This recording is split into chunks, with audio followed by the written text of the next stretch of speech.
fact that, this conflict isn't necessarily spilling over to other theaters, the fact that there's still a conversation unfolding, is a positive sign. Diplomacy does take time. Yet at the same time, I think it's revealed limitations of U.S. influence, not only just in Israel, but even regionally. In other words, U.S. cannot necessarily unilaterally move all those countries towards a particular direction, needs to form new alliances and new consensus, and that's going to take a lot of time, given the complexity of all these countries' relationship with the United States in bilateral terms. And from meeting Benjamin Netanyahu, Blinken went to Ramallah, where he met the Palestinian Authority leader Mahmoud Abbas. Now, we heard language from Blinken that we've heard from American diplomats for years now when they go to Ramallah, and that is the US wants to see a two-state solution to the conflict. I wonder whether you think it's important that he used that language this time. Is the US perhaps more committed to the idea of a two-state solution than it was before, or is that just words from Antony Blinken? I mean, not just his comments in West Bank, but even State Department's communications and statements coming from President Biden and other U.S. officials. There is, I think, a genuine recognition that there is no other solution. In other words, unless Palestinians have a future, they are free and they are secure, and Israelis as well too, there won't be an end to this vicious cycle that we have seen, and it's clearly taking a toll on everybody. So I think that desire is genuine, but in real life terms, to what extent Netanyahu government actually will acknowledge and push for an actual two-state solution when he spent for last decade undermining it. So probably U.S. has a lot more difficult job selling that and pushing on that in Israel than the region, because all of the regional heads of state are saying the same thing. A two-state solution makes sense. But the settlers had to stop, and even events in West Bank for the last couple of weeks, regardless of what's happening in Gaza, still shows that actually the Netanyahu government isn't necessarily addressing the long-term question, isn't necessarily backing down from his undermining of this very and only solution ahead of us. All right, well, let's talk now about Turkey then. How important is Turkey as a player in this conflict? Why do you think Blinken chose to end this trip there?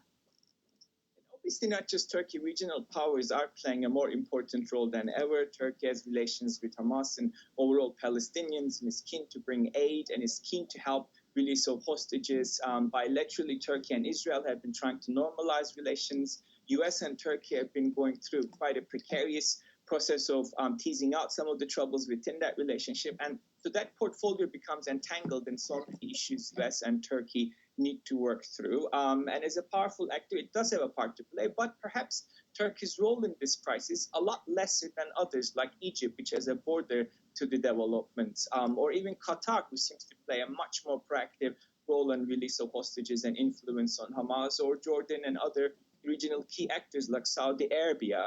Perhaps Turkey is not necessarily at the center of a solution, but its presence and engagement would matter in the long term for stabilization, bringing in aid, and playing perhaps a role of a guarantor, as President Erdogan keeps mentioning publicly. And you mentioned Qatar. I'm pleased that you did, because I wanted to actually ask you about the fact that Blinken didn't go to the Gulf state, even though we know it's playing a pretty important role right now, trying to help release those hostages. It also houses a number of Hamas political leaders, doesn't it? So why do you think Blinken, despite going to a number of different countries in the region, chose not to go to Qatar? I wouldn't read too much into it. In other words, there's still a lot of other countries he could have done, a lot of other meetings he could have had. And let's not forget, this is this continual touring of the region, continual touring of reaching out to other countries.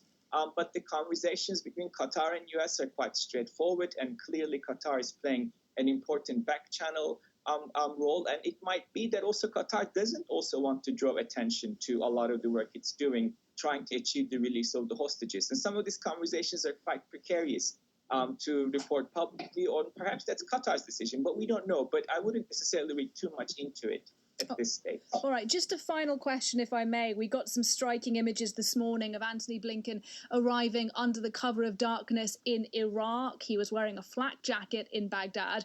Obviously, Iraq, a little further away from this conflict we're talking about in Gaza and in Israel. So just finally, your thoughts on why he went there?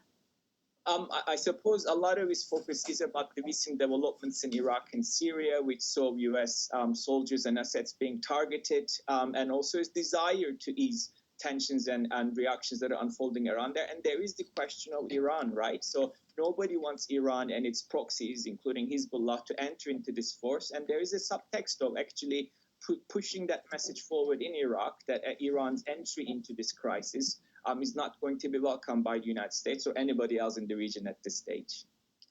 Ziya Meral talking to us there from SOAS, University of London. Thanks very much indeed, sir, for your time and your thoughts. We appreciate it.